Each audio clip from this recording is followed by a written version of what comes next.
Check bro. Okay. 2:11. So sabi dito, okay, nandun na? Sige. Okay. I went to Jerusalem and after staying there 3 days, I set out during the night with a few others. I had not told anyone what my God had put in my heart to do for Jerusalem. There were no mounts with me except the one I was riding on. Verse 13. By night I went out through the valley gate toward the jackal well and the dung gate, examining the walls of Jerusalem, which had been broken down, and its gates, which had been destroyed by fire. Then I moved on toward the fountain gate and the king's pool, but there was not enough room for my mount to get through.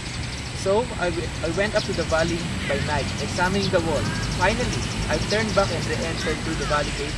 The officials didn't know where I had gone or what I was doing, because as yet I had said nothing to the Jews or the priests or nobles or officials or any others who would be doing the work. Then I said to them, "You see the trouble we are in. Jerusalem lies in ruins and its gates have been burned with fire.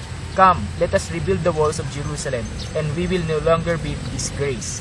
I also told them about the gracious hand of my God on me and what the king had said to me. They replied, "Let us start rebuilding." So they began this good work.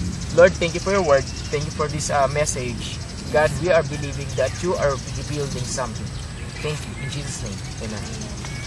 Okay. So background check. Si Nehemiah po, siya po yung what you can say, siya yung ginamit ng Lord para mag-rebuild ng walls of Jerusalem. Ang walls of Jerusalem kasi, napapaligiran niya ang Jerusalem kasi napapaligiran niya ng mga walls. Kaya iba-iba, mayroong gate, mayroong walls. Kaya, nakapanood niyo ba yung yung mga gera dati? Yung mga unang panahon, yung nasa loob yung city yung mayroong wall sa loob na city na parang intramuros type. Parang naman lang sa